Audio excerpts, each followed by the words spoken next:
Bueno, muy buenas tardes, bienvenidos sean todos a esta charla que estamos organizando. Vamos a presentarnos primero. Mi nombre es Marianela Bravo y soy la directora de Cristo para Todas las Naciones Chile. Nuestra organización es no gubernamental, cristiana y sin fines de lucro y tiene sede en más de 35 países. Nuestra misión principal es llevar el mensaje de esperanza de Jesucristo a todas las personas. Y es por ello que contamos con diferentes programas, materiales y eventos. Hemos desarrollado este ciclo de charlas en conjunto con los centros de ministerios de Argentina y de Uruguay, pues creemos que son un aporte importante a nuestras comunidades. Voy a dejar a las directoras de esos países para que ustedes también las conozcan. Gloria. Bueno, buenas tardes a todos. Mi nombre es Gloria Tolizano y soy la directora de Cristo para Todas las Naciones en Argentina. Es un honor para mí poder participar de este panel con todas estas personas que constantemente están trabajando para el bien de las personas. Gracias, Gloria. Gabriela. Muy buenas tardes a todos, qué alegría. Estamos hablando desde Uruguay, desde Montevideo. Mi nombre es Gabriela Silveira, soy directora del Centro del Ministerio de Uruguay, y esta es la primera vez que estamos haciendo una transmisión a nivel de CONOSUR. Así que me parece maravillosa la iniciativa, el tema es muy relevante, estamos todos expectantes con nuestro cuaderno, con nuestra lapicera para tomar las notas de lo que Mandy nos va a compartir.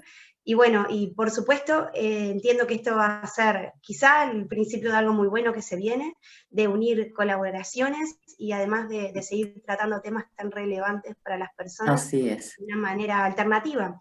No importan las barreras ni las distancias que nos separan, ni el coronavirus tampoco. Así que Así bueno, muy es. contentos. Así es, Gaby.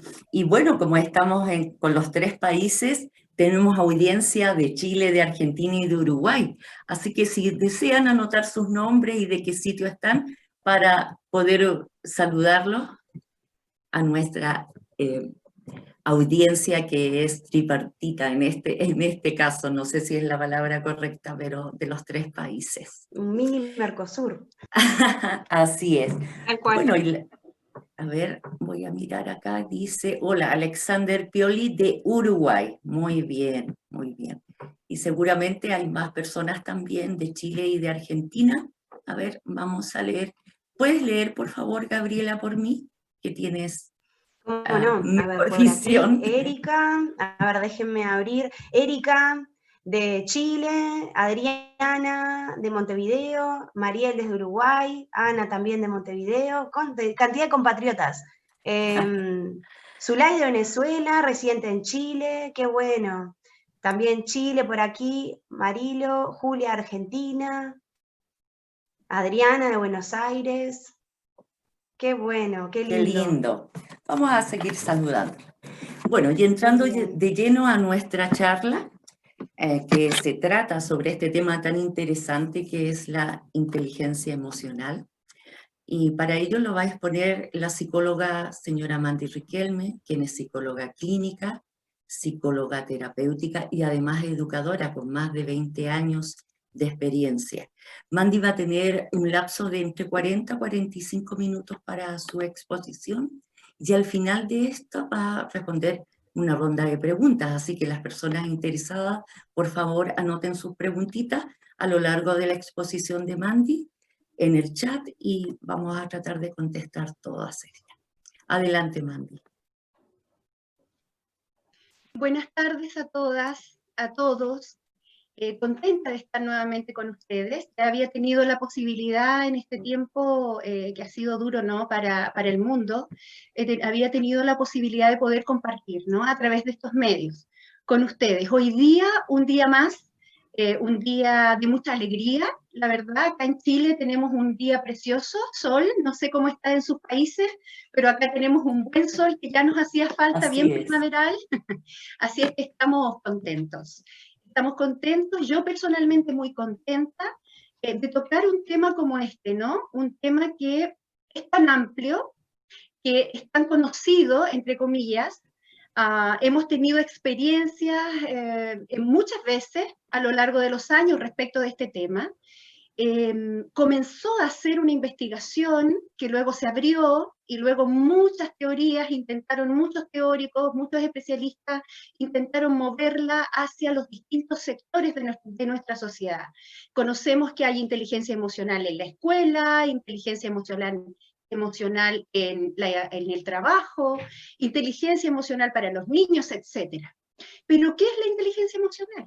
Eso es lo que hoy día vamos a tratar de conversar.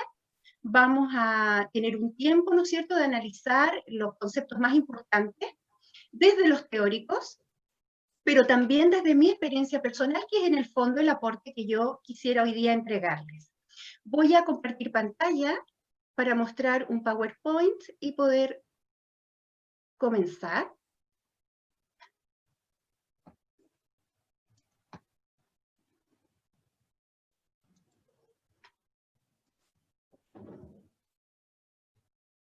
Vamos a buscar acá, ustedes me confirman el equipo, si es posible verlo. Tenemos un buen internet, pero un poquitito lento, así es que les pido un poco de paciencia para poder iniciar.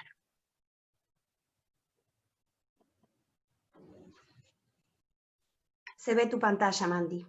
Sí, se está viendo, Sí. va a abrir rápidamente. ¿Ahora? ¿Está apareciendo allí? Sí, sí. Sí, Ok. ahora sí, Mandy. Ok, gracias. Entonces, comenzamos.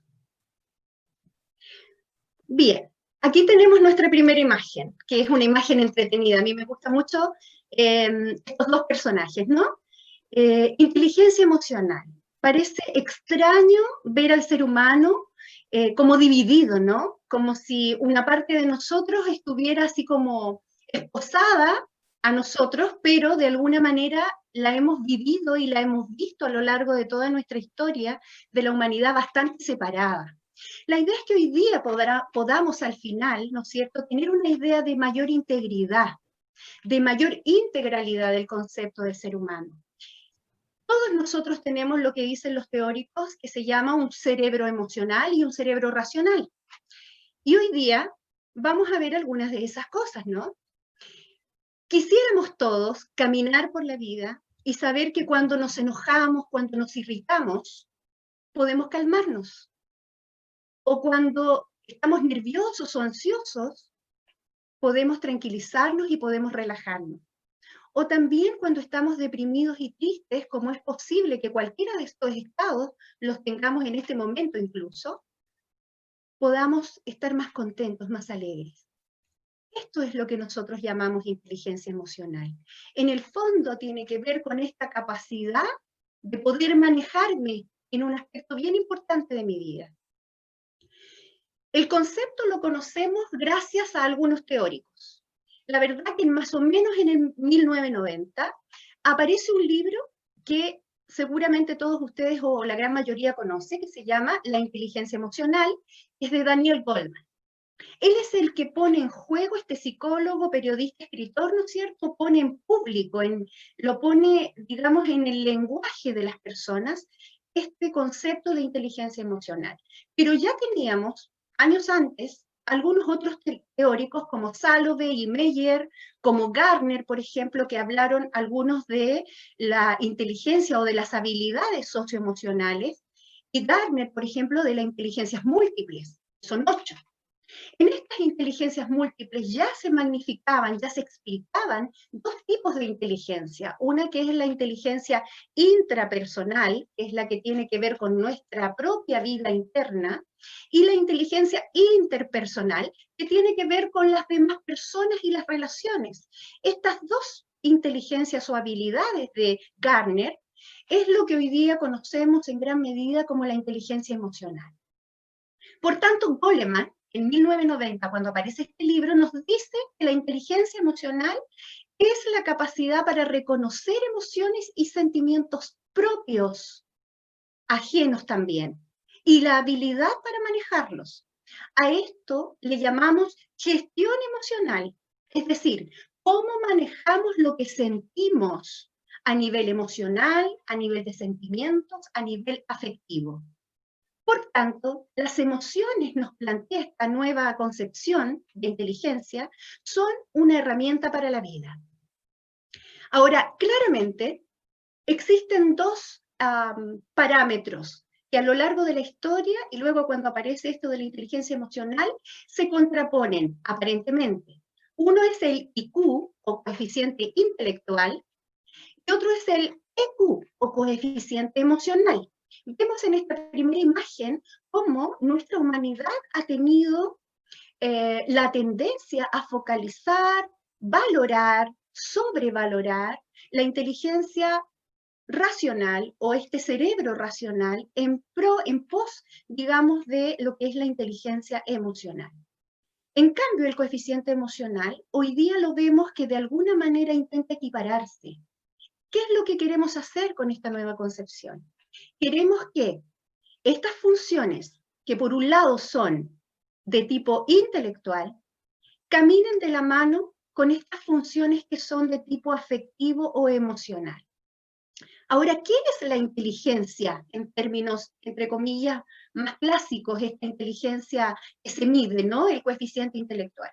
Se dice, ¿no es cierto?, que es la capacidad para resolver problemas de cualquier índole. Por tanto, aquí están ciertas competencias que están en lo que se conoce como habilidades cognitivas o de tipo superior. El pensamiento, la memoria, la capacidad de análisis, la capacidad de síntesis, etc. Todo esto es posible de medir con ciertas herramientas para niños y para adultos, ¿no es cierto?, con ciertos test que otorgan un número que se ubica en una media y que nos dice que cierto grupo de personas que tienen cierto rango numérico tienen un coeficiente intelectual más bajo, o algunos están dentro del promedio, u otros se salen del promedio y tienen coeficientes intelectuales más altos. Pues bien, nuestra sociedad, especialmente occidental, ha privilegiado este tipo de inteligencia, valorando a las personas desde niños de acuerdo a esa capacidad.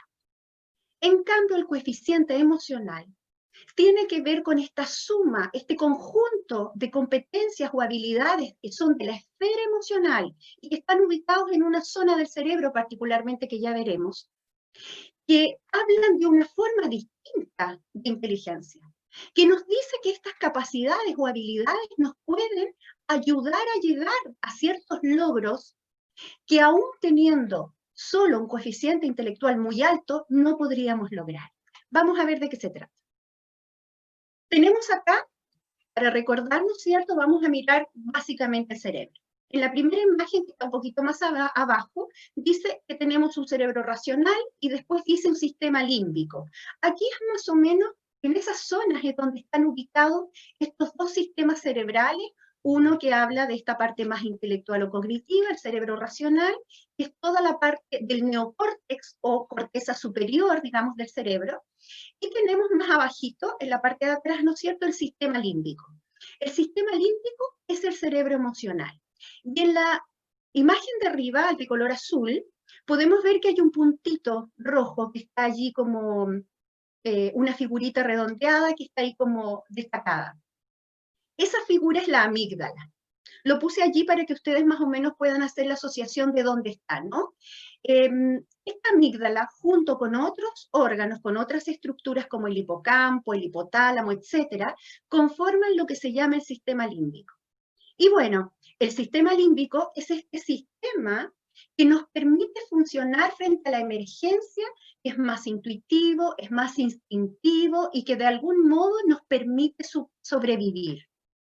Sin embargo, las funciones del cerebro racional, que son superiores, es decir, están más arriba de la zona, digamos, de la corteza, el neocórtex, allí encontramos todos estos elementos que decíamos que tienen relación con la inteligencia más cognitiva, ¿no? Con lo más racional, que nos ayuda a resolver problemas como el pensamiento, la memoria, la atención, la percepción, la capacidad de análisis, la capacidad de síntesis, todo aquello que nos ayuda, digamos, a resolver algunos problemas que la vida nos pone de manera lógica y sistemática.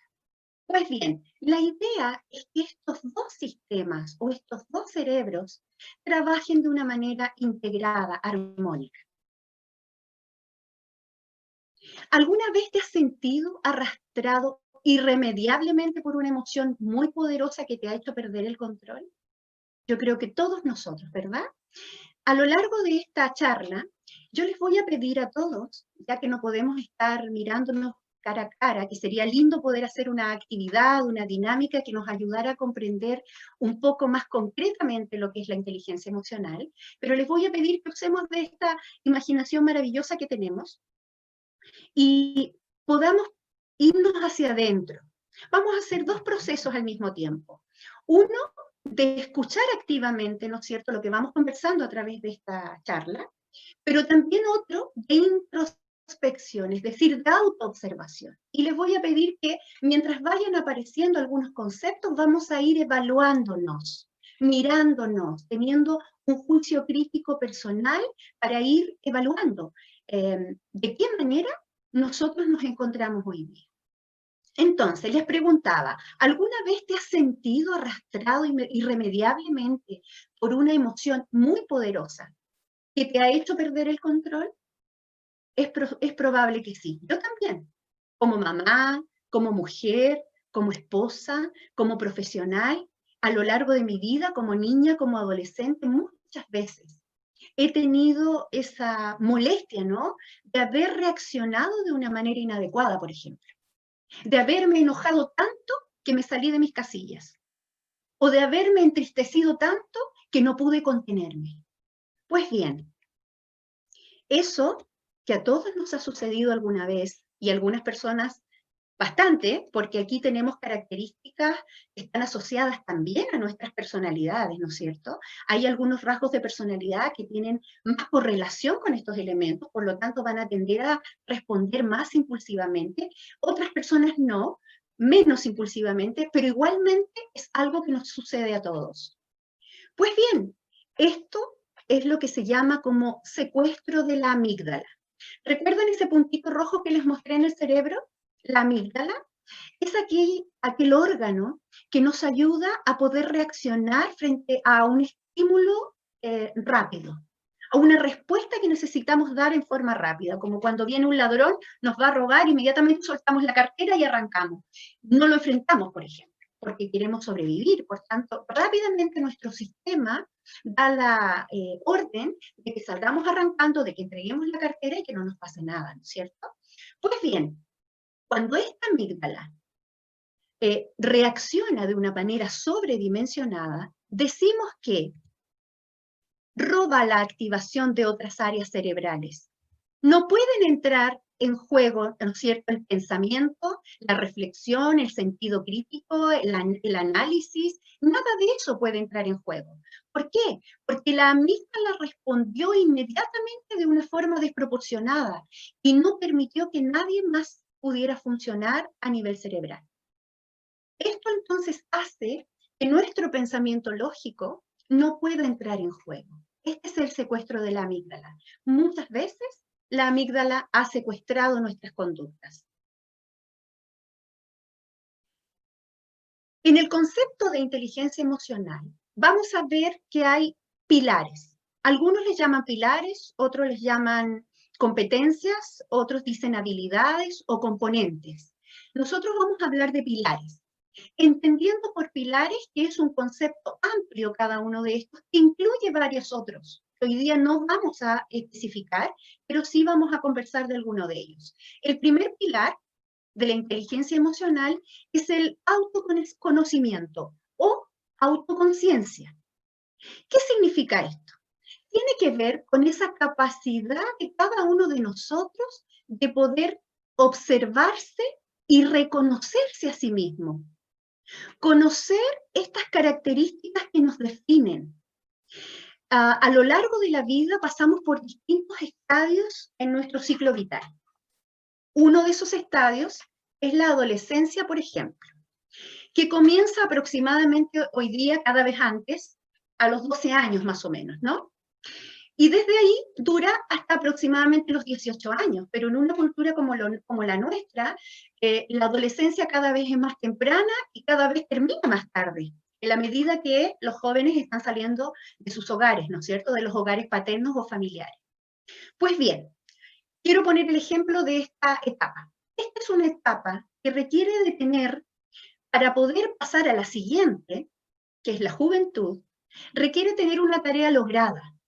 Y esa tarea es la identidad. ¿Por qué menciono esto? Porque es allí donde se trabajan básicamente los primeros conceptos que nos otorgan un reconocimiento identitario de quiénes somos. Cuando termina la adolescencia, la idea es que tengamos una vaga concepción, pero importante, una primera concepción de quiénes somos, de lo que queremos, de lo que somos y de cómo somos. Muchas veces no tenemos esta tarea cumplida en la adolescencia, por lo tanto llegamos a la juventud, en algunos casos a la adultez, incluso a la adultez mayor, con pequeños fragmentos que todavía no podemos entender ni conocer de nosotros mismos. Por lo tanto, el primer pilar para hablar de inteligencia emocional es el autoconocimiento, esa capacidad que usted tenga de reconocerse a sí mismo, de definirse, no solamente desde el punto de vista de su personalidad, sino también de sus intereses, de sus vocaciones o vocación, etc. El segundo pilar es el autocontrol, o que también conocemos tan bien hoy día como autorregulación. Se refiere a esta capacidad de poder manejarnos en las distintas situaciones. Un poco como les mostraba en las primeras láminas, ¿no? Cuando nos aparecía este emoji enojado, muy irritado, esa capacidad de poder manejarme y volver a un estado basal, compensado, donde yo puedo estar mejor. No necesariamente alegre, pero que pueda estar más calmado.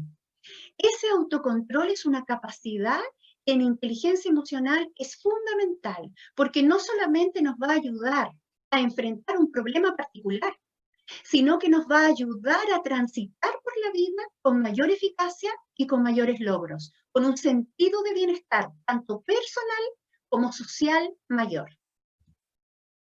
También tenemos el tercer pilar, que ahí está en inglés, pero es la automotivación. Es decir, ese empuje, ese llamado interno a hacer algo, ese pequeño empuje que nos da, ¿no es cierto?, nuestra interioridad para poder hacer algo. Por ejemplo, me tengo que levantar en la mañana a estudiar o a trabajar y estoy muy cansado, pero tengo que hacerlo porque tengo una prueba mañana o tengo un examen, por lo tanto, tengo que hacerlo. Esa motivación, esa autoempuje es lo que llamamos automotivación y que es el tercer pilar de la inteligencia emocional.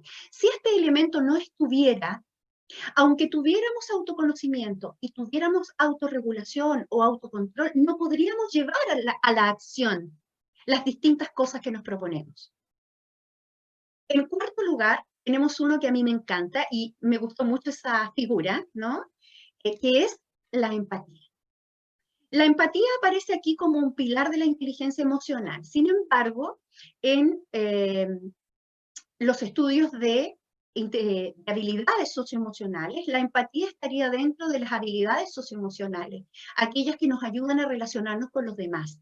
Pero es tan importante esta, porque esta es la que nos permite visualizar al otro como un otro como yo. Cuando estamos mirando, por ejemplo, una película, y de pronto vemos que algo dramático le ocurrió al protagonista, por ejemplo, yo que soy mamá, cuando veo una película en donde hay un niño que apareció dañado, inmediatamente me identifico como madre con esa situación y con el protagonista y lo que le está sucediendo. Pues en la vida cotidiana pasamos por muchas cosas. Sobre todo en este tiempo, estamos en un tiempo difícil donde muchas personas han sufrido físicamente y han sufrido emocionalmente, han sufrido todo lo que implica estar no solo en un tiempo de encierro, sino que muchas veces deprivado incluso del alimento, o deprivado de compañía, en abandono, en soledad. Pues bien, en este tiempo nuestra empatía ha sido llamada a funcionar de una manera mucho mayor que en otros momentos. Pero me da mucha tristeza decir que no todas las personas tienen empatía. Hay un importante grupo de nuestra sociedad que ha desarrollado personalidades sociopáticas o psicopáticas que tienen ausencia de empatía. Están carentes de aquello. Por eso es que pueden dañar a otros en pos de sí mismos sin ningún tipo de dolor. En cambio, aquellos que tenemos este elemento en nuestra vida, podemos reconocer el dolor del otro, podemos sentir con él y claramente podemos llevar al acto muchas conductas de apoyo y de ayuda para esa persona gracias a este importante pilar de nuestra inteligencia emocional. Mandy, te interrumpo un poquito, por favor. Dime, Les María. recuerdo a los asistentes que pueden estar haciendo sus consultas a través del chat, pero van a ser contestadas al final de la exposición de la psicóloga. Gracias, Mandy. Gracias, Marianela. Sí, un poquito para enfatizar lo que dice Marianela, por lo general, para que tengamos un tiempo continuo de hablar de los temas, yo entrego la posibilidad de que tengamos preguntas al final. Además, los chilenos hablamos un poquito rápido, entonces yo estoy tratando ahora mismo, de hablar un poco más lento y por eso quiero tomarme un poquito más de espacio para que pueda ser la charla comprensible para todos nosotros. Bueno, decía, ¿no es cierto?, después de señalar este cuarto pilar de la inteligencia emocional, apareció una nueva imagen. Este es el pilar que se llama habilidades sociales. Y aquí es donde encontramos todas estas habilidades que también son producto de la empatía, pero que claramente están compuestas por habilidades colaborativas, de trabajo en equipo, de solidaridad, de apoyo mutuo, habilidades prosociales, esas habilidades que nos ayudan a relacionarnos mejor con otros. La empatía nos ayuda a servir al otro, acompañarlo y ayudarlo. Si bien las habilidades sociales también, por supuesto, están más enfocadas en un desarrollo eficiente y eficaz de nuestras relaciones sociales, lo cual, si las tenemos y las desarrollamos, en gran medida podemos tener buenos amigos, redes de apoyo importantes, y qué mejor que tener redes de apoyo en tiempos de crisis como el que hemos estado viviendo. Pues bien, no nos olvidemos, estos son entonces los 5 pilares de la inteligencia emocional.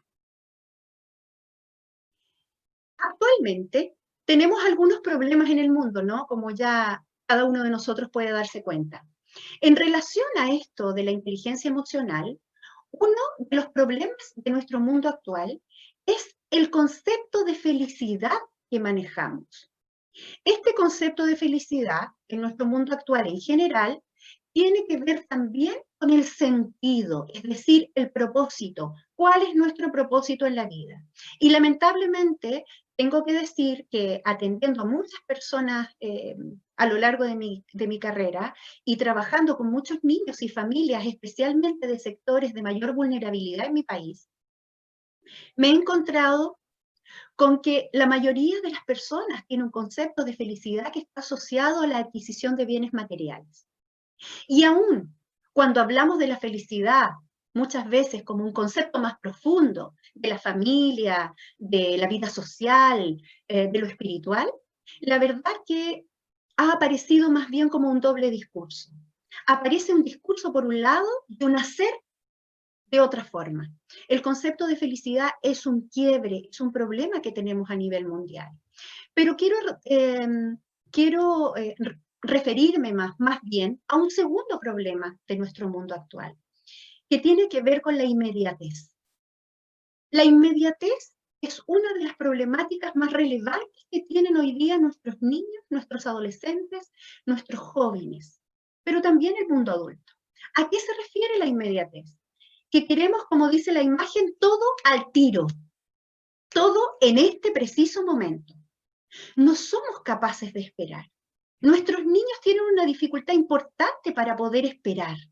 De hecho, si bien la tecnología y todos los avances en relación a la tecnología nos ayudan como seres humanos, también tenemos esta desventaja relevante de que ayudan y refuerzan en nuestros niños y en nuestros jóvenes el que las cosas sucedan inmediatamente.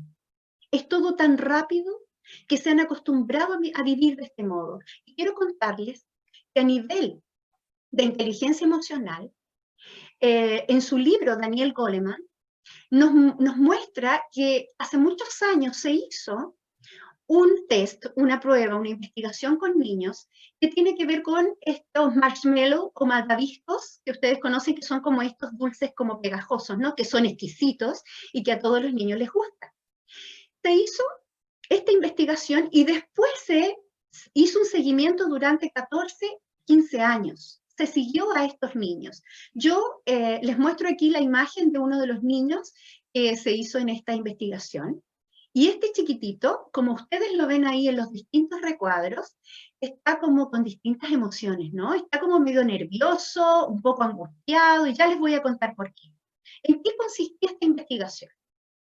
Consistía en que un investigador, una persona, les decía a cada uno de los niños, no fueron muchos niños con los que se trabajó, le decía a cada uno de ellos, mira, acá hay un malvavisco, te voy a dejar este en el plato, tú te vas a quedar aquí hasta que yo vuelva. Pues bien, cuando yo vuelva, tienes dos posibilidades. Puedes comerte el malvavisco ahora y no hay ningún problema. O puedes esperar a que yo vuelva y te voy a dar dos. Por lo tanto, cada niño tenía que pensar en si se come el malvavisco o en realidad espera que él vuelva, porque de esa manera va a tener dos malvaviscos. Pues bien, ¿qué creen ustedes que sucedió? Muchos niños no pudieron tolerar esperar que viniera con el segundo malvavisco. No pudieron esperar a que la persona que les había prometido llegara, prefirieron comerse ese rápidamente. Y ahí vemos a este chiquitito en la última fotografía, después de pensar mucho, mientras estaba solito y él no sabía que lo estaban grabando, finalmente se lo comió. Otros niños, con esa misma dificultad, con esa misma problemática, decidieron no comerlo. Y después de 14, 15 años, se volvió a investigar a estos chiquititos, que se les hizo un seguimiento, y ya estaban en la universidad, habían salido de la universidad. La mayoría de los niños, y vamos a hablar cercano al 100% de los niños que decidieron comerse el malvavisco, habían tenido bajos logros académicos y laborales. Y en sus vidas personales habían tenido dificultades, por ejemplo, de separaciones matrimoniales, de dificultades en las relaciones sociales, e incluso algunos de ellos tuvieron problemas con la ley.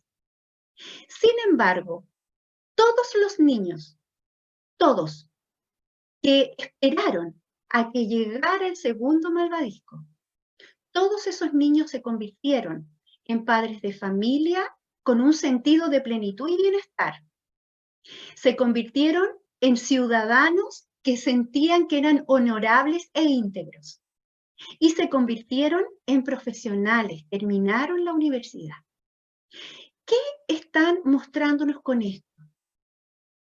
Que retardar la recompensa, que esperar a que la recompensa sea mayor y tener la capacidad de esperar ese tiempo entre el estímulo y la recompensa, nos habla de una mayor capacidad a nivel de nuestras emociones, nos habla de una mayor inteligencia emocional.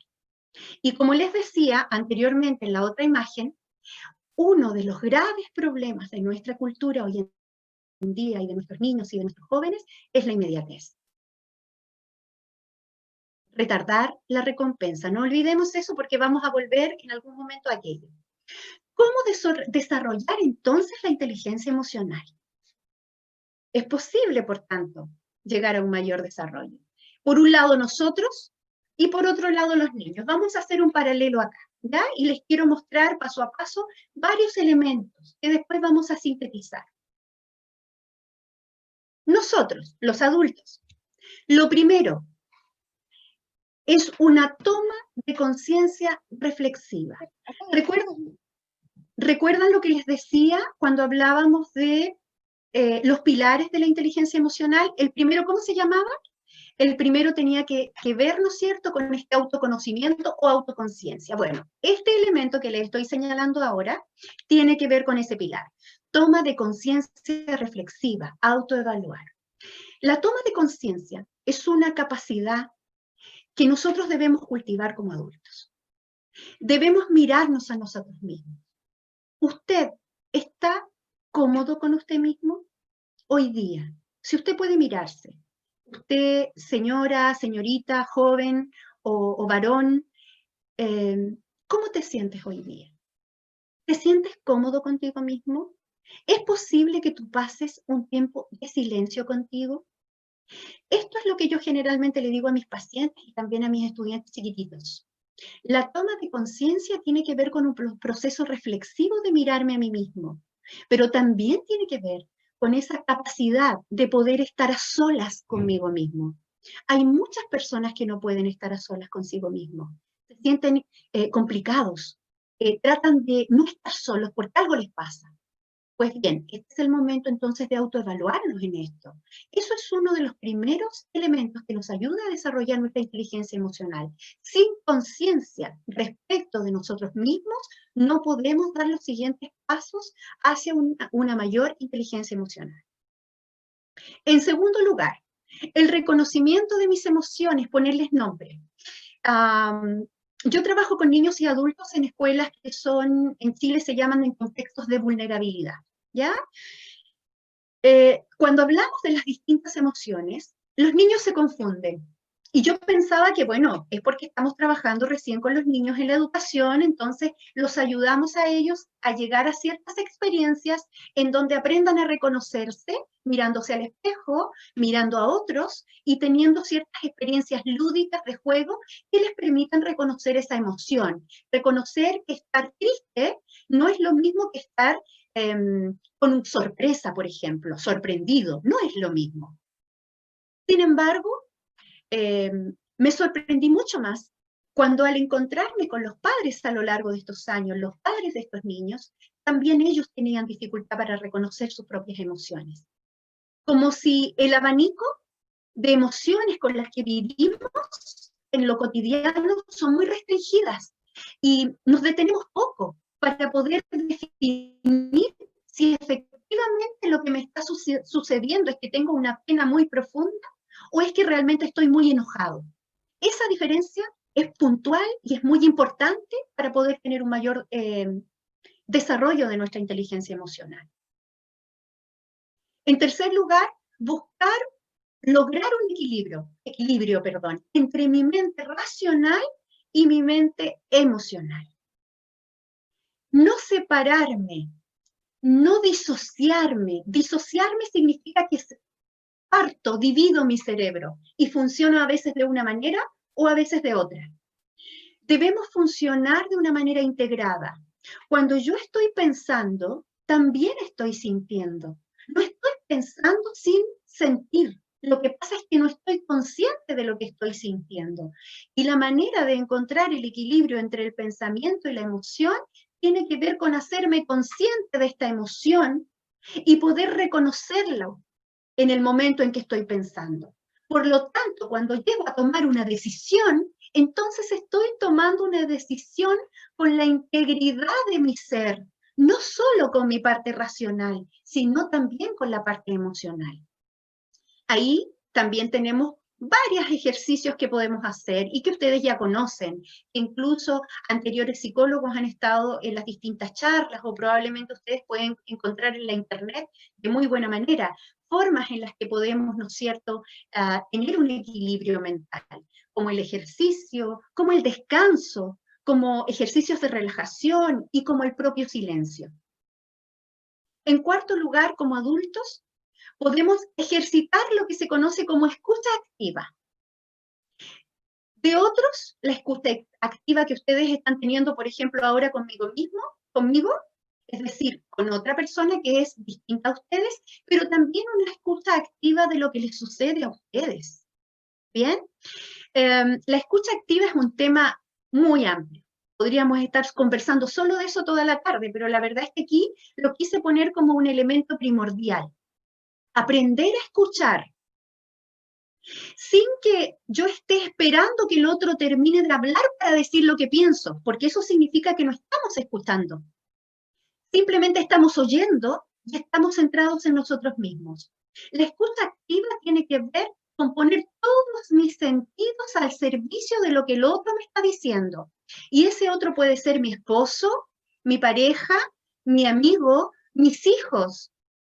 ¿Se han fijado que cuando estamos en una discusión de pareja, muchas veces no nos escuchamos? Y el conflicto que era de un tipo termina siendo mucho más grave y de otro tipo. ¿Por qué? Porque estamos a la defensiva, centrados en nosotros mismos, esperando que el otro termine de hablar para yo decirle todo lo que pienso, pero en ningún caso escuchando al otro. Si nosotros podemos poner en práctica la escucha activa de todas las personas que nos rodean, la verdad es que distinguiríamos claramente que nuestra inteligencia emocional ha avanzado muchísimo y que nos permite tener un éxito social y un éxito familiar en nuestras relaciones que no habíamos imaginado. En quinto lugar, activo relaciones nutritivas, es decir, vida comunitaria. ¿Por qué esto es una estrategia de inteligencia emocional? Porque la salud, cuando estamos más sanos, queremos estar con personas más sanas.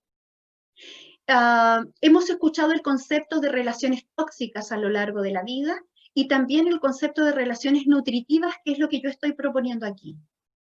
No todas las personas están en un sentido de bienestar y salud que nos permiten tener una relación con ellas en donde realmente podamos entregarnos mutuamente y podamos crecer el uno con el otro.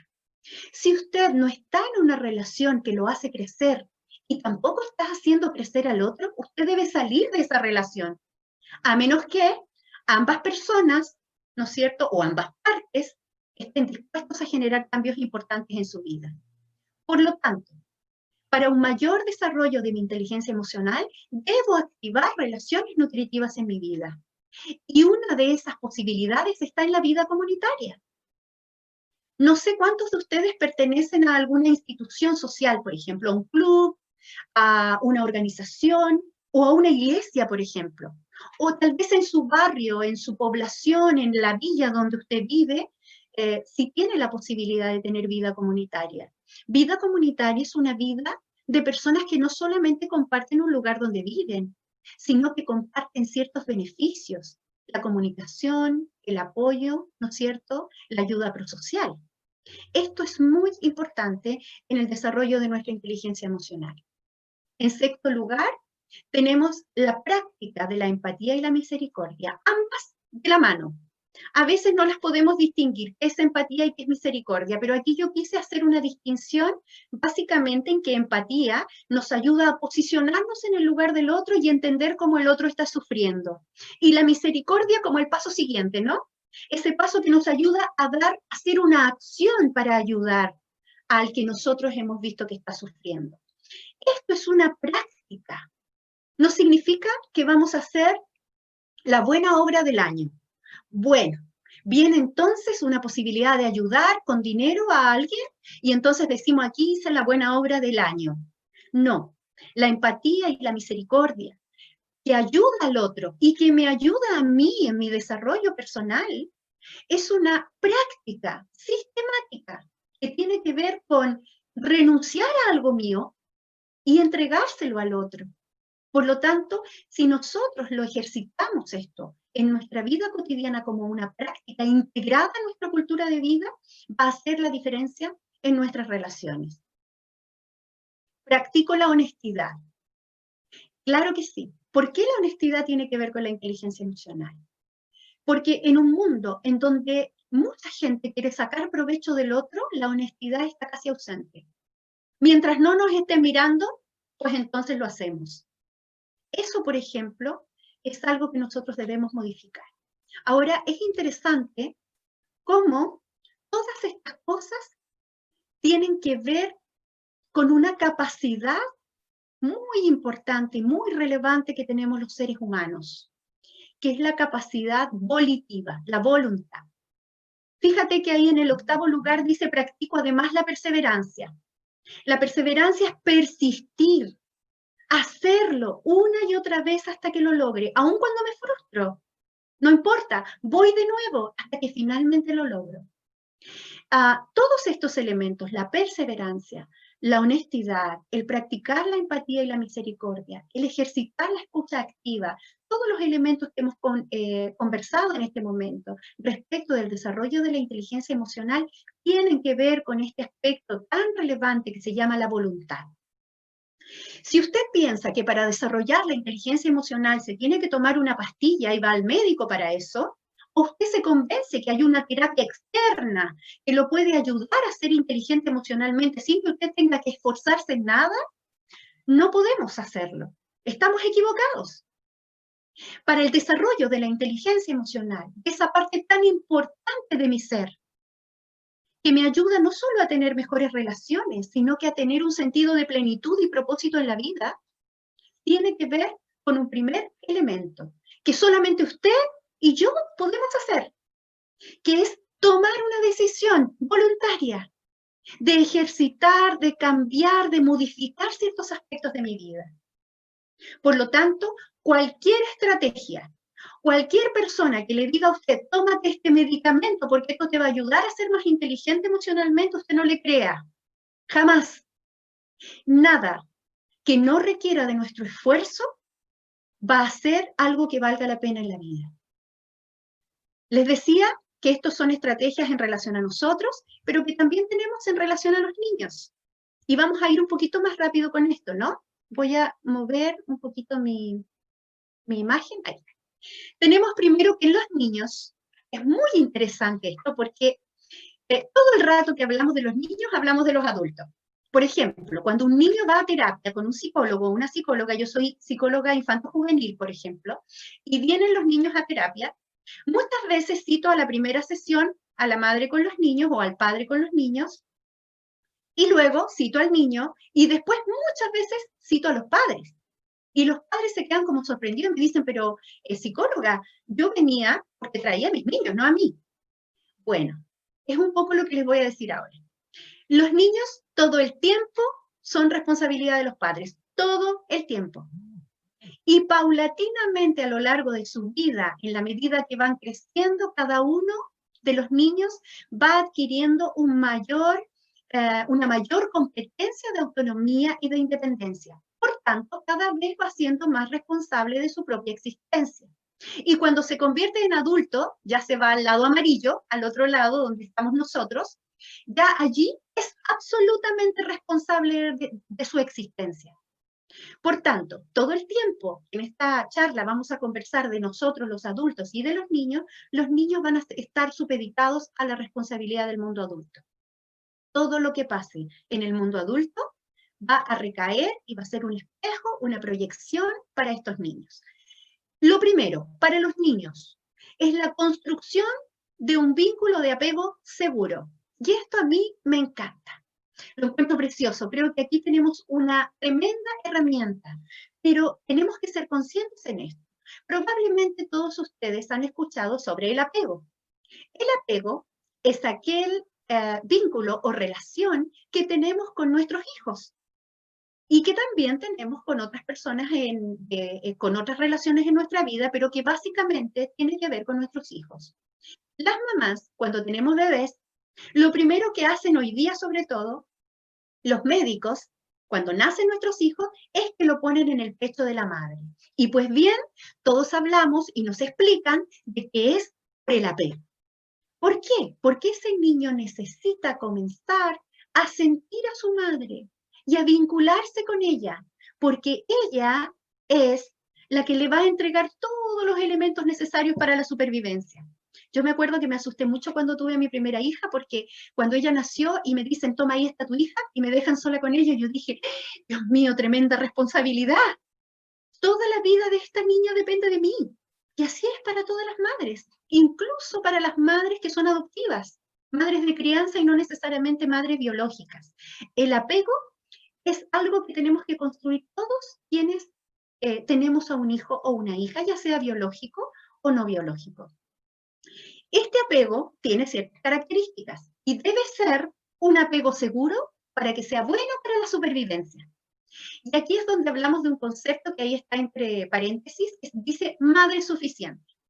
Cuando yo hable de madre ahora, voy a hablar de la función materna, no necesariamente de la madre biológica, porque hay muchas personas que no necesariamente crecieron con su madre biológica, pero crecieron con una persona, con una figura que cumplió la función de madre. Pues bien, a esa madre me estoy refiriendo, a la madre como función materna, como figura materna. Por tanto, dice la literatura psicológica de psicoanálisis profundo que existe un concepto muy interesante que se llama madre suficiente y también un concepto que se llama madre insuficiente y madre supersuficiente. ¿Dónde está usted? También les invito a los señores que están presentes en nuestra charla que puedan identificar esos elementos como padres. ¿Dónde está usted? ¿Padre suficiente? ¿Padre supersuficiente? ¿O padre insuficiente?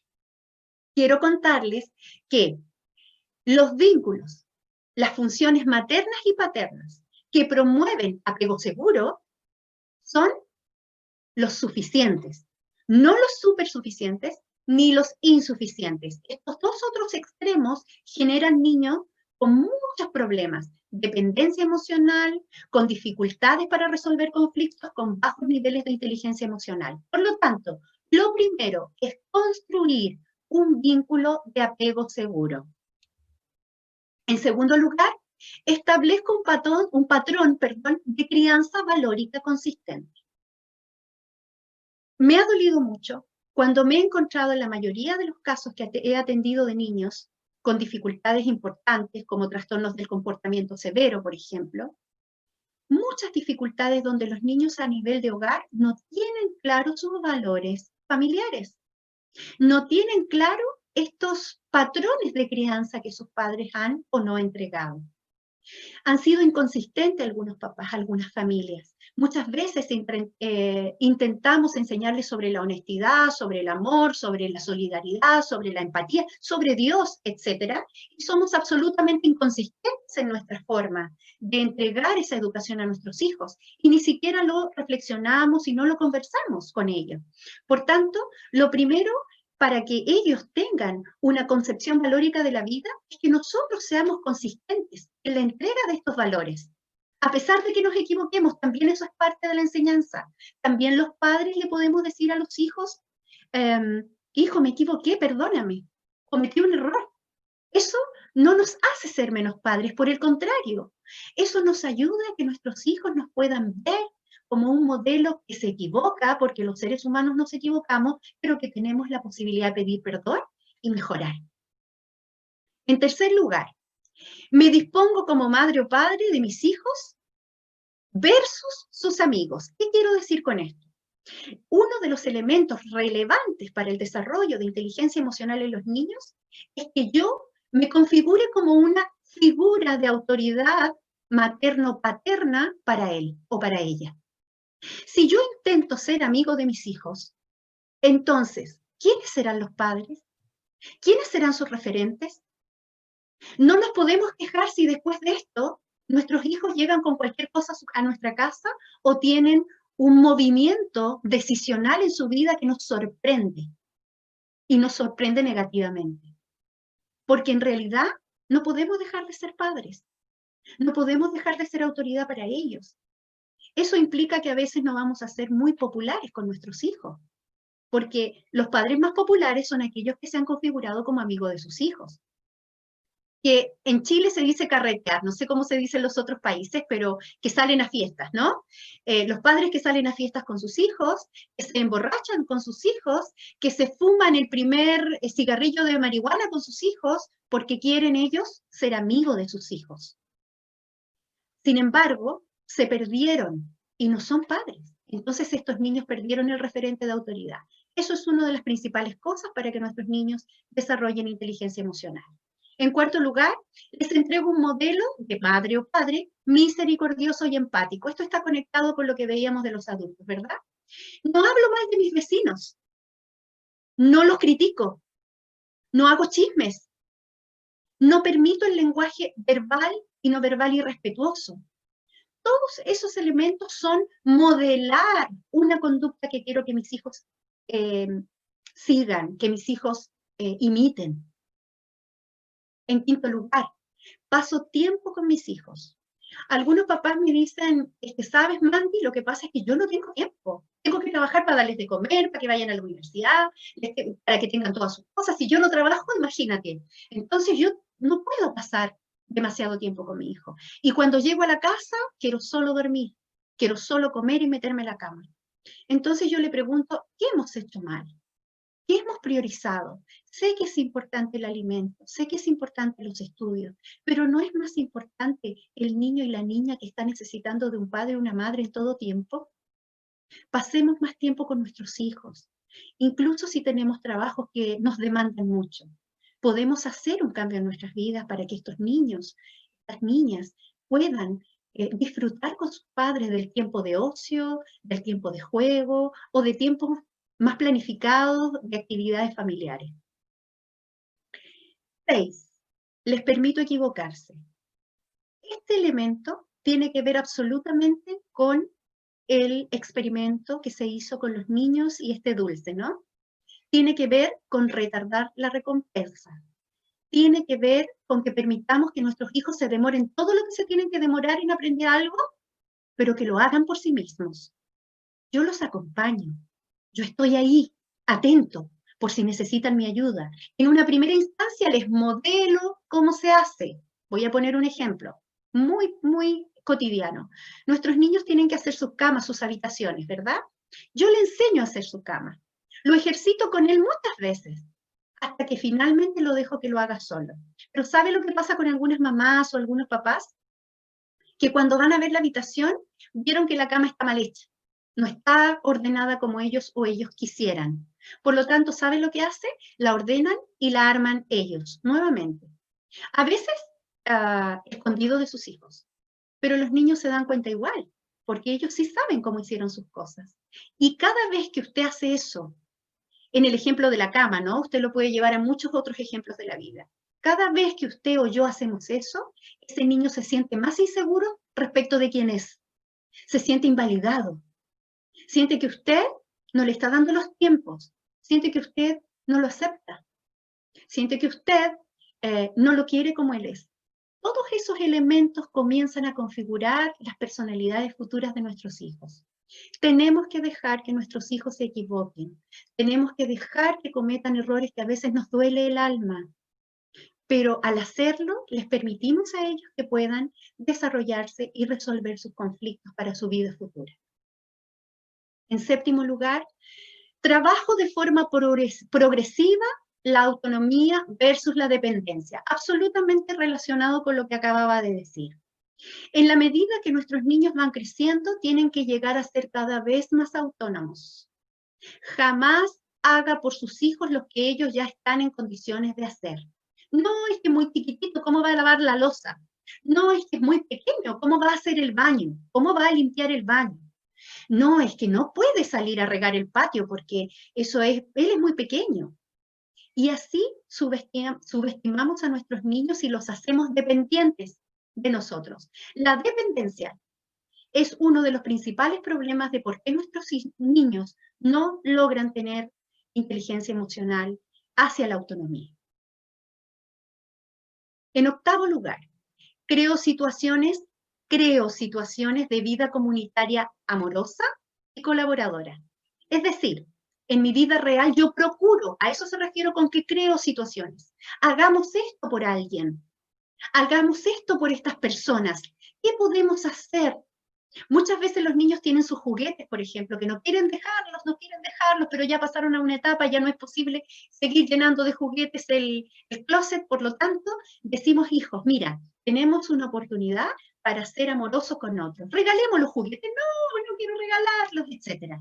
La idea es que nosotros podamos crear situaciones en donde los niños aprendan a ser generosos y colaboradores. Y esto es en nuestra vida real, cotidiana, pero también podemos estimularlo a través de la lectura de cuentos o a través de la lectura de la Biblia, ¿no? Aquí al principio, ¿no es cierto?, hablábamos de cómo es importante, ¿no es cierto?, transmitirle a nuestros hijos valores. Yo personalmente soy una psicóloga que estudió en la universidad todas las teorías psicológicas para poder ser psicóloga y aprobó todas las asignaturas, todos los ramos que tenía que aprobar para poder ser psicóloga, y he ido estudiando algunos posgrados a lo largo de mi historia. Sin embargo, soy una mujer cristiana, lo que me convierte en una educadora y en una psicóloga cristiana, que tiene esos principios. Nosotros los cristianos pensamos que toda la verdad y toda la máxima sabiduría está en un libro maravilloso que se llama la Biblia, que los invito a aquellos que no la conocen a poder descubrir cuántos elementos hay para la vida de nuestros niños y para su desarrollo, moral, emocional, espiritual, por supuesto. Sí, Mandy, te recuerdo que tenemos una ronda de preguntas también al final. Gracias. Gracias. Y finalmente tenemos reflexionamos frente a los errores y los animamos a superarlos, un poco en coherencia con lo que veníamos ya diciendo. Entregar lo que necesitan y no todo lo que quieren. Tenemos que ser capaces de definir qué es lo que ellos necesitan y qué es lo que quieren, y podamos atender a la necesidad y no simplemente porque ellos lo quieren acumular. Impulsarlos a trabajar por lo que quieren, ayudarlos a ser persistentes, no darles todo por hecho. Y finalmente quiero mostrarles esto, luego vamos a ir a una última parte, ya nos queda un poquitito. Quiero mostrarles esto. Si ustedes se dan cuenta, en los adultos y en los niños hay un escrito, ¿no es cierto?, que está hecho a través de letras. La primera dice creer hacia abajo, en vertical, y la segunda, donde están los niños, dice amar. Esto lo quise poner como una síntesis, ¿no?, del desarrollo de la inteligencia emocional. En adultos, conciencia, reconocimiento de las emociones, escucha activa, empatía y reflexión, creer. Y en los niños, amar, autorregularse, modelar, es decir, nosotros como adultos modelar a los niños, acompañar, no hacer las cosas por ellos, y reflexionar. ¿Cuál es el clímax de la inteligencia emocional? Algo de lo que no habíamos conversado todavía, la sabiduría. La sabiduría tiene que ver, dicen los teóricos que han escrito sobre esto, tiene que ver con el equilibrio entre la razón y la emoción. Pero nosotros acá le vamos a poner algunos otros elementos. No voy a leer todo lo que dice ahí, pero sí se los quiero explicar. Queremos decir que la sabiduría, como concepto clave, no es solamente el equilibrio entre la emoción y la razón. Tiene que ver con algo que va más allá, hacia lo espiritual. La sabiduría es un concepto que habla del hombre y la mujer íntegra, que es capaz de supeditar sus necesidades a los demás, por ejemplo, cuando es necesario, que es capaz de vivir en la incertidumbre y tolerarla, que es capaz de entregar al otro lo que requiere, lo que necesita, y no solamente lo que yo le quiero dar. La sabiduría tiene que ver con la justicia, tiene que ver con la capacidad de amar y tiene que ver con la madurez.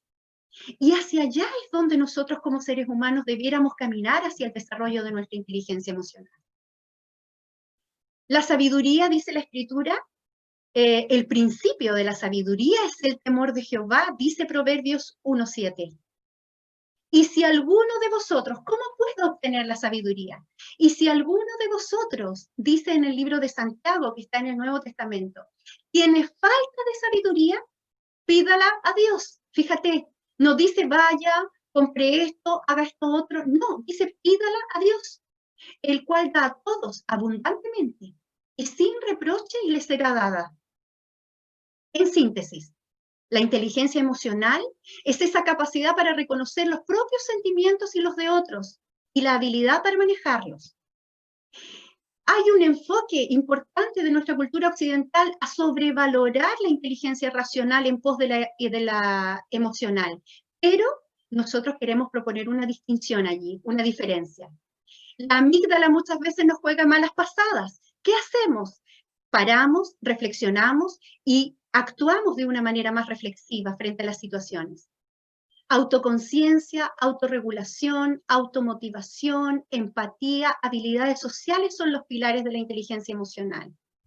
Problemas actuales de nuestra vida, la felicidad como un concepto que está errado, la inmediatez. Tenemos que retrasar la gratificación, que nuestros niños aprendan a esperar. Los adultos, tomar decisiones. Y los niños, trabajar en amor, modelamiento, madres y padres suficientes, no supersuficientes ni insuficientes. Creer, amar como estrategia fundamental. Y más que nada, queramos llegar al clímax de nuestra inteligencia emocional, la sabiduría, que parte por el temor, por el conocimiento de Dios, y que Él nos puede entregar si nosotros no la tenemos. Muchísimas gracias a todos, y quiero ahora dejarles a ustedes que me puedan entregar las preguntas que quisieran o que pudieran tener en este momento. Así es, Mandy, gracias. Vamos a la ronda de preguntas que las va a exponer en PowerPoint ahí a Milagros, para, por favor, Mandy, que las puedas responder. Ya. Va a compartir. En un cuadro de PowerPoint, sí. Por mientras que pasa eso, mira, hay algo muy interesante que yo tenía también, algo como ¿qué pensabas tú como mujer cristiana? Porque muchas veces la iglesia o las personas, los textos cristianos, dicen que la inteligencia emocional se contraponen con la vida de un cristiano y con las enseñanzas. Y tú lo estás dejando claro. Yo también traía para la lectura de dos lindos versículos. Uno está en Gálatas 5, del 22 al 23, y dice lo siguiente: en cambio, el fruto del Espíritu es amor, alegría, paz, paciencia, amabilidad, bondad, fidelidad, humildad y dominio propio. No hay ley que condene estas cosas. Y termino con 2 de Pedro 1, versículos 5 al 7, y dice lo siguiente: precisamente por eso esfuércense por añadir a su fe virtud, a su virtud entendimiento, al entendimiento dominio propio, al dominio propio constancia, a la constancia devoción a Dios, a la devoción a Dios afecto fraternal y al afecto fraternal amor. Está muy claro, ¿no es cierto? Milagros, gracias, Marianela, sí. Milagros, ¿tienes lista Sí, para compartir? La diapositiva, pero no puedo compartir pantalla. Ah, pero tal vez Milagros me puede leer las preguntas. Ya. Ok. La primera pregunta es, ¿cómo analizar cómo el niño o adulto pueden tener intelectual o emocional? Estoy leyendo las preguntas tal cual están escritas. Ya, voy a tratar de, voy a entender lo siguiente. Estoy entendiendo que la persona que me está preguntando quiere saber cómo saber si un niño tiene mayor desarrollo de inteligencia, digamos, intelectual o racional o emocional. ¿Esa es la pregunta? ¿Más o menos? Sí, bueno, está leída textual como el participante la escribió en el chat. Ya, voy a responder de acuerdo a lo que comprendí. Si no, de todas maneras hay otras preguntas y a lo mejor podría dilucidarse mejor más adelante. Bueno, efectivamente existen instrumentos científicos creados para en la parte psicológica, se llaman psicométricos, instrumentos psicométricos que miden la inteligencia racional. Eso está desde siempre, se ha ocupado ya hace muchísimo tiempo, distintos tipos de instrumentos que se van validando en el tiempo para las distintas comunidades, las distintas culturas, y se va aplicando. Por ejemplo, acá en Chile, nosotros tenemos un instrumento que se llama el WISC-5, que es un instrumento que nos permite evaluar si un niño tiene dificultades intelectuales o no para poder apoyarlo en la escuela, por ejemplo.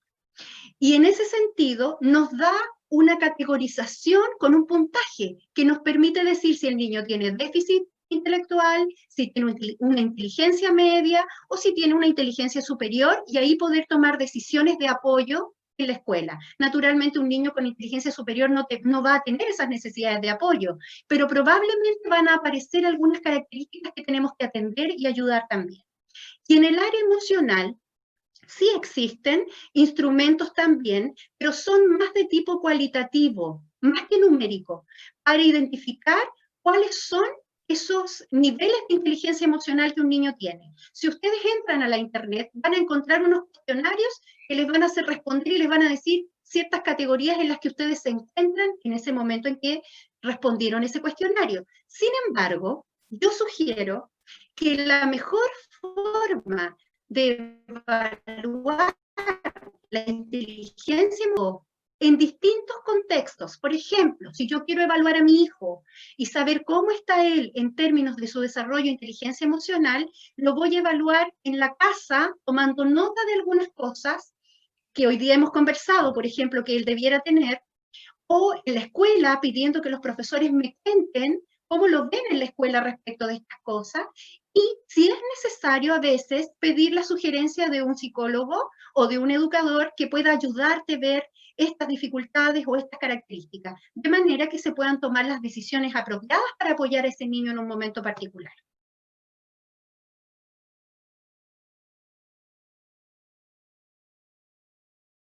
¿Alguna otra pregunta, Milagros? Sí. Ya.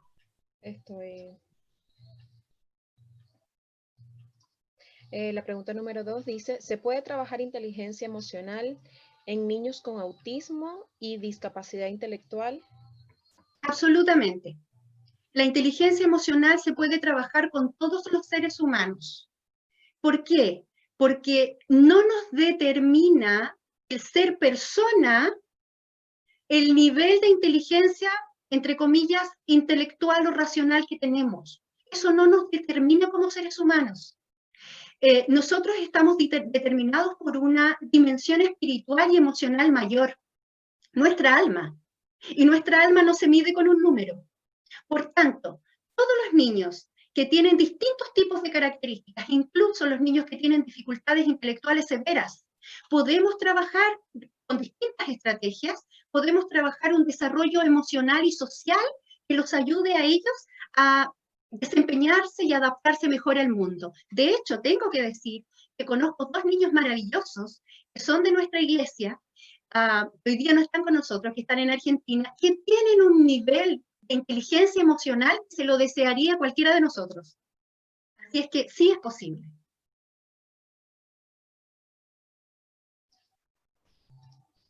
Pregunta número 3. Hola, mi nombre es Pedro. Quería consultar. A mí me operaron de las amígdalas y me las quitaron cuando era chico porque era infecciosa. ¿Eso afecta mi estado emocional o mis emociones? Pedro, qué interesante que pongas esta pregunta porque suele ser una duda de muchas personas.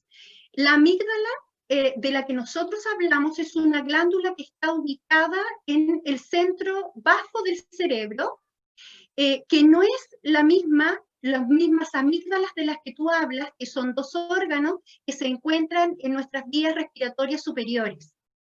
Por tanto, si a ti te extrajeron las amígdalas, no va a pasar nada a nivel emocional, no ha influido en tu capacidad de percibir o de generar una vida o emociones. Así es que quédate tranquilo porque la amígdala de la que hablamos es una glándula que está a nivel cerebral que no tiene que ver con estas que tú has mencionado. Perdón, Mandy, pero la pregunta está en singular. La persona pregunta por qué le operaron la amígdala. Ah, ok. Ya. Si hay una operación a nivel de amígdala, es posible que hayan algunos elementos de las emociones más a nivel instintivo y a nivel de estas emociones rápidas que tienen que ver con la supervivencia, que pudieran haberse afectado.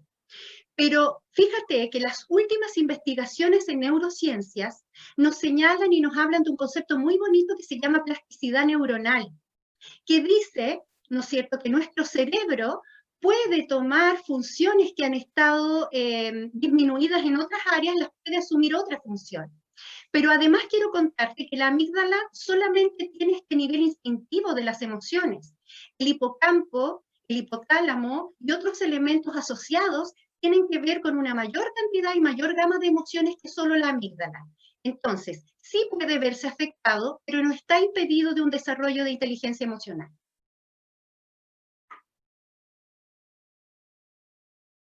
Mandy, ahí puedes ver las preguntas en Pero el cuadro que presenta. ¿Lo alcanzas a ver? no lo puedo leer porque de verdad que estoy con... No veo. No, pero Bueno, sí, entonces, por favor, Milagros, siga leyendo las Milagros preguntas. lee, no nomás. Ya, la pregunta número 4 dice, ¿cómo autocontrol con mi separación con el padre de mi hijo Valentín? ¿Qué hago? ¿Cómo autocontrolar?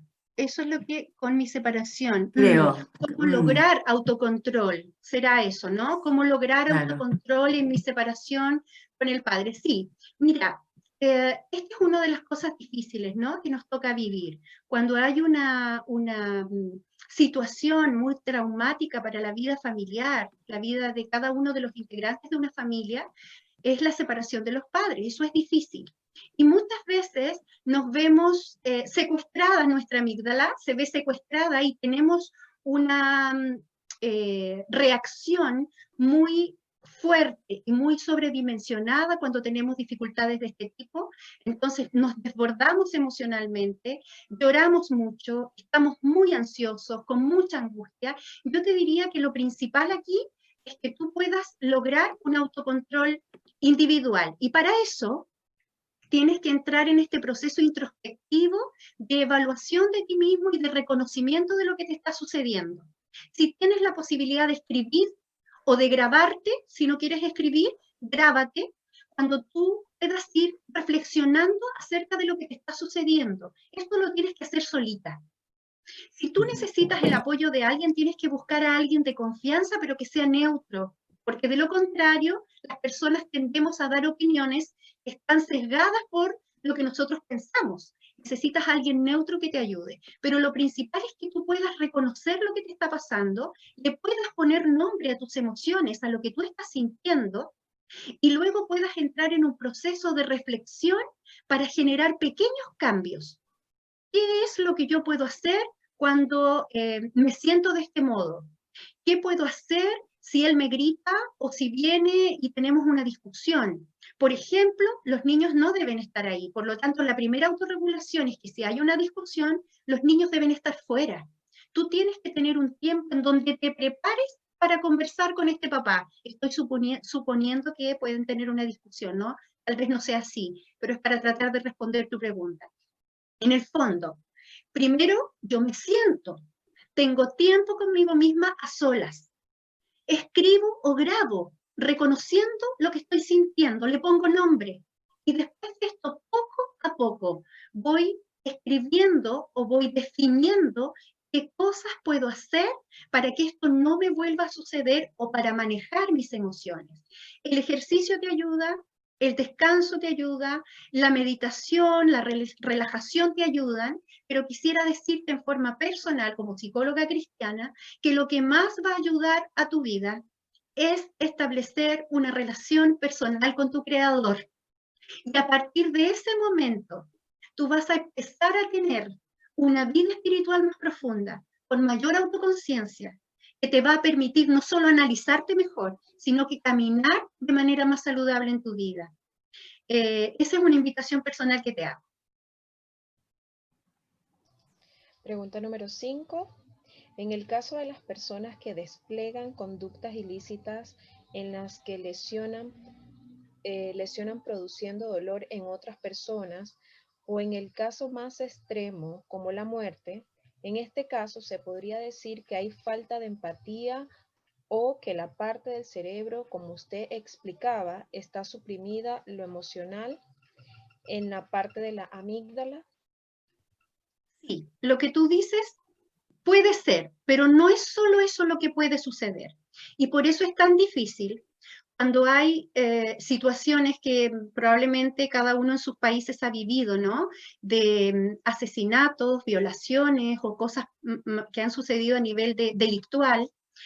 Nos encontramos con la dificultad, ¿no es cierto?, para definir si la persona que cometió esos delitos es imputable o es inimputable. Esa es una de las dificultades, porque efectivamente requiere de una evaluación mayor, requiere de evaluación de especialistas, tanto en la esfera psicológica y psiquiátrica, como también a nivel judicial. los abogados, etc. Entonces, ¿qué es lo más importante? Lo más importante es saber que cuando yo daño a alguien, naturalmente yo he tenido una ausencia o una carencia de empatía, siempre que daño a alguien. Porque yo no puedo dañar a alguien si sé que ese le va a ocasionar dolor, porque entonces significa que yo no me di cuenta, no sé, no me importa el otro. Por tanto, siempre que hay un daño, ya sea de una personalidad psicopática o una personalidad que no es psicopática, pero que se dejó dominar por estas emociones porque es impulsivo y tiene algunos trastornos en su personalidad, siempre que eso pasa es por ausencia de empatía. Siempre que eso pasa es porque probablemente cuando miremos su vida nos vamos a encontrar con algunos rasgos de personalidad específicos, pero también nos vamos a encontrar con una crianza específica, que probablemente no retardó la recompensa, que probablemente dio mucho más de lo que tenía que dar en términos, por ejemplo, materiales o de suplimiento de las necesidades, etcétera. Requiere de más análisis, pero lo que tú dijiste es así. Alguien que daña a otro no está pensando en ese otro, está pensando en sí mismo. ¿Bien? Bueno, sin duda no hemos extendido más, pero está tan interesante que vamos a seguir. Me parece que nos quedan unas 3 preguntas más o 2. ¿Milagros? 4 más. 4, Ujú. ya. Vamos por las 6 y esta pregunta va dirigida para Gabriela Silveira, en conjunto con la psicóloga. En Uruguay, como se está comenzando a incluir la educación emocional en todos los ámbitos académicos, dándole importancia a la educación emocional como fuente importante para todos los ámbitos sociales y la lucha contra problemáticas sociales como violencia de género, violencia interracial o violencia en ámbitos académicos. Sí. ¿La pregunta cuál es? Inicialmente, ¿qué quiere saber la persona, Gabriela? Espérame. Honestamente no lo sé, pero entiendo que se trata más de una afirmación, quizás justamente sí. como para tomarle el peso de la relevancia de lo que estamos conversando, ¿no? Qué Sí, importante sí. que es profundizar en la inteligencia emocional en instituciones educativas. ¿Qué Sí, pensás tú, Mandy? mira, es muy interesante lo que señala, ¿no? Porque efectivamente hoy día nosotros nos encontramos en una época muy paradójica de nuestra historia humana. Porque por un lado, hay más cantidad de programas que trabajan la inteligencia emocional que nunca en la humanidad, hoy día, más que nunca. Pero por algún motivo, también más que nunca en la humanidad, tenemos más problemas de impulsividad, de violencia a todo nivel, ¿no es cierto? Y de dificultad para empatizar con el otro. O sea, algo está sucediendo, que los programas y la intencionalidad para trabajar la inteligencia emocional no está dando frutos. Y es probable, como han dicho algunos investigadores, que se trate de un problema que está a nivel de familia, a nivel de familias, que son muy variadas, ¿no? Familias monoparentales, familias que son distintas, no necesariamente hay una madre biológica, un padre biológico, pero hay una configuración familiar. Por tanto, vale la pena que nosotros podamos reflexionar sobre cuál será el problema que hay. Si hay desarrollo de estrategias de inteligencia emocional al interior de las escuelas y de las instituciones, y cada vez menos estamos avanzando concretamente en eso. Basta con mirar la televisión y nos encontramos con adolescentes, con adultos, con mujeres y con hombres que se dañan producto de que el otro está en desacuerdo con él, sea cual sea el motivo del desacuerdo. Entonces, algo nos está diciendo. Yo personalmente creo que la dificultad está en el alma humana, básicamente, pero que a nivel de instituciones es la familia la que está en crisis. Y un poco tiene que ver con lo que quise hoy día transmitir cuando dije que los padres no debemos dejar de ser padres, no podemos convertirnos en amigos de nuestros hijos. La pregunta número 7 creo que fue contestada anteriormente. ¿Se puede trabajar inteligencia emocional en niños con autismo y discapacidad intelectual? Sí, claro que sí. De hecho, se trabaja en las escuelas. Ya. La pregunta número 8 dice, reconocer nuestras equivocaciones tiene que ver con nuestro autocontrol, especialmente pedir perdón a nuestros niños cuando corresponde. Sí, absolutamente.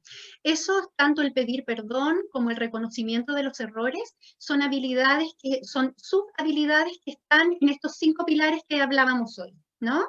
Entonces, claro, una de las cosas que nos va a invitar la autoevaluación o la autoconciencia es a revisarnos, ¿no? Cuando nos revisamos honestamente, necesariamente nos encontramos con el problema que tenemos.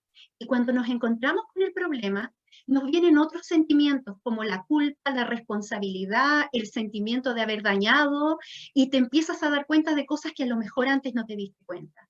Entonces, el paso siguiente debe ser el pedir perdón. Reconocer la equivocación, primero, es un proceso individual, no es fácil. Sin embargo, pedir perdón es algo que va más allá, pero que nos permite reparar una relación y repararnos a nosotros mismos. Claro que sí tiene que ver con la inteligencia emocional. Milagros, por favor lea la última pregunta y de ahí vamos a ir redondeando para dar término a nuestra charla, por favor. Ok. En la pregunta número 9 dice, cuando el niño no habla mucho, ¿cómo hacemos? Sí, esa es una de las cosas muy frecuentes también hoy día. Hay hartos niños que no hablan mucho. Hablan mucho de cosas que tienen que ver con la tecnología, con los juegos, pero no hablan mucho acerca de sí mismos. Lo primero es trabajar el reconocimiento emocional. Algunos especialistas, y a mí me gusta mucho ese concepto, le llaman alfabetización emocional. Es decir, comenzar a hablar de lo que sentimos y cómo se llama aquello que sentimos, pero además estimular al niño a la expresión verbal de esas emociones. ¿Cómo lo podemos hacer cuando hay niños que tienen rasgos de personalidad, son más introvertidos o más tímidos? Primero, el juego es en sí lo mejor. Jugar con los niños, hacer como que, así como si pasara esto, jugamos con ellos, ya sea con objetos, nos disfrazamos, con títeres, o los cuentos, por ejemplo, la lectura de cuentos diaria, que a los niños les empiece a dar la posibilidad de movilizarse interiormente. Los cuentos nos movilizan, nos dejan enseñanza, que nunca los papás le tienen que decir a los hijos cuál es la enseñanza. Tiene que quedar ahí en el aire, de manera que el niño inconscientemente lo tome y lo integre en su cerebro. Por tanto, el juego, la lectura y el proveer de momentos familiares en donde podamos hablar de las cosas sin que tú lo presiones a él, pero que tú, al hablar y expresarte, estás modelando a ese niño también una forma de expresión. Eso es lo que podría decir. Gracias, Mandy. Sin duda el tema es como para 2 o 3 charlas más, muy interesante. Mira, hay una pregunta que no quiero dejar pasar y tiene que ver con los hermanos de Argentina, así que lo va a hacer nuestra compañera Gloria y que está muy en la situación en que estamos pasando, pero especialmente en Argentina. Gloria, por favor. El micrófono. Bien, es una pregunta que sin duda todos los argentinos nos estamos haciendo de alguna manera. Como saben por allí, tenemos tal vez la cuarentena más larga de la historia, ¿no? Empezamos con marzo, todavía seguimos, no sabemos hasta cuándo, y realmente esto, lo que está sucediendo, que más allá de todo el problema económico o familiar que provoque, se está viendo las secuelas psicológicas que está quedando en la gente por todo esto, ¿no? Entonces queríamos consultarte qué relación podemos establecer entre esta situación que estamos viviendo y la inteligencia emocional. Sí, mira, primero tener en cuenta 2 cosas, ¿no? Cada uno de nosotros tiene ya un nivel de inteligencia emocional, pero sobre esa inteligencia emocional que tenemos podemos aún desarrollarla más, ¿ya? Pero la pandemia nos pilló en un momento particular, en que ya estábamos de una forma, había ciertas habilidades o competencias emocionales que ya teníamos o que no teníamos, y nos encontramos en la pandemia con ello. Por lo tanto, el enfrentamiento que cada uno ha tenido con la pandemia en gran medida tiene que ver con esas habilidades o competencias que teníamos hasta ese momento. Por tanto, es probable que haya personas que están más enfermas o más afectadas emocionalmente que otras debido a esto. Por supuesto, quiero sacar hacia un lado y guardarlo como en una entre paréntesis, las situaciones que tienen que ver con depresiones o situaciones que son más de enfermedad, que no necesariamente tienen que ver con la inteligencia emocional, ¿sí? Dejando eso de lado es lo anterior. Ahora, la pandemia nos da la oportunidad para reencontrarnos con nosotros mismos nuevamente. Y en ese sentido, mirarnos y revisarnos de nuevo. ¿Cómo estábamos antes de la pandemia? ¿Qué nos está pasando ahora? Pongámosles nombre a lo que nos pasa ahora con la pandemia. Fíjate que en un primer momento estábamos todos con incertidumbre y miedo. Mucha incertidumbre y mucho miedo. Y hoy día la gente tiene otras emociones. Tiene desesperanza aprendida, por ejemplo, que es más depresión. Tiene rabia, porque están muy enojados, porque ya queremos volver a la vida normal, ¿no es cierto? Y tiene sentimientos como ansiedad. Por tanto, frente a estos nuevos sentimientos, en esta etapa de pandemia, ¿qué podemos hacer? Y entonces nos reunimos en torno a la familia, digo yo, siempre me imagino como una fogata y la familia reunida. Esa imagen, ¿no? Nos reunimos y nos miramos cara a cara. En este momento, ¿cómo estamos? ¿Qué nos está pasando? ¿Cómo se llama lo que nos está pasando? ¿Cómo podemos ayudarnos unos a otros en el grupo familiar para estar mejor? Probablemente la colaboración va a ser una cosa súper importante para que la mamá, por ejemplo, no se sienta tan sobrepasada. También va a ayudar a los niños que están estresados en que puedan hacer cosas en común, en conjunto. Y también a los adolescentes que se sienten súper depre, súper como para adentro, que no pueden salir con sus amigos, que no pueden tener una vida normal, el que los escuchemos y les demos preponderancia en la familia, también los va a ayudar a salir de ese estado. Eso necesariamente y en sí mismo va a hacer que tu desarrollo, tu inteligencia emocional se desarrolle más. Pero ¿qué va a permitir el aprendizaje? Que se aprenda realmente eso, es decir, que se genere una conexión, como decimos, neuronal fuerte. Lo que lo va a permitir es la práctica familiar. De aquí en adelante nos miramos, aprendemos de esto, tomamos acuerdos y practicamos cosas de aquí en adelante para que este aprendizaje de pandemia emocional sea permanente. Excelente. Muchas gracias por esa respuesta. Bueno, Mandy, muchas gracias por tu exposición que sin duda ha sido tremenda, ¿no es cierto?